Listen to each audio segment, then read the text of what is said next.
ต่อกันที่คุณแม่ลูกสองนะคะคุณชมพู่อารยาค่ะที่ยังคงสวยแซ่บอยู่ตลอดเวลา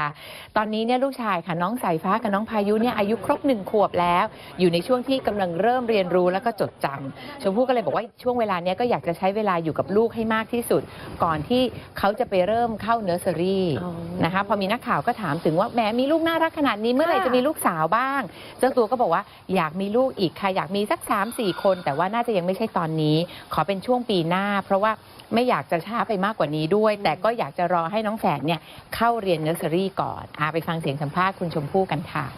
ไม่ได้ตามแคปชั่นไม่ได้ตาม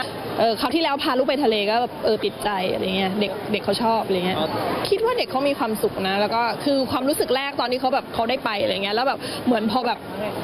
เขาเห็นแบบคือมันน่าจะเป็นภาพที่กว้างที่สุดอะที่เขาเคยเห็นตั้งแต่เขาเกิดมาเนี่ยออกไหมเพราะแบบว่ามันแบบมันสุดลูกหูลูกตาแล้วมันก็แบบไม่ได้มีตึกไม่ได้มีอะไรเงี้ยมาบังอะไรเงี้ยแล้วก็แบบนั่งริมชายหาดแล้วแบบลมพัดหัวล้านอะไรเงี้ยนึกออกไหมผมกระพืออะไรเงี้ยบอกว่าดูนางชิลดีอะไรเงี้ยนางแบบน่าจะมีความสุขอะไรเงี้ยเราเองก็อยากไปด้วยแหละอยากไปใช่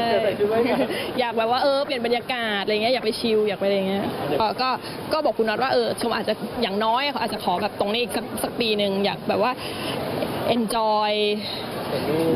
กับลูกด้วยแล้วก็กับตัวเราเองที่แบบว่า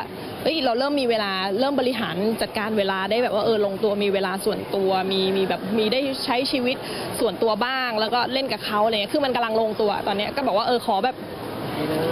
ขอ enjoy อย่างเงี้ยอีกปีหนึ่ง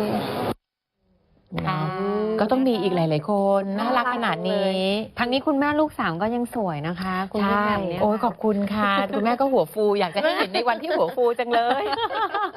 คุณแม่ก็มีช่วงโมเมนต์เหมือนกันโตเป็นหนุ่มแล้วก็หล่อมากของพี่แหม่มเนี่ยขอบคุณนะคะแต่มันก็จะยังไม่ถ่ายหยุดวุ่นวายนะเพราะมันมีแบบ13แล้วก็8 ขวบแล้วก็6 ขวบมันจะวุ่นวายไปเรื่อยๆแล้วบอกว่าเป็นงานไม่รู้จบด้วยมันไม่มีรู้จบอยู่แล้วเนี่ยชมพู่อาจจะคิดว่าช่วงนี้กำลังลงตัวเดียวชมพู่เดี๋ยวจะมี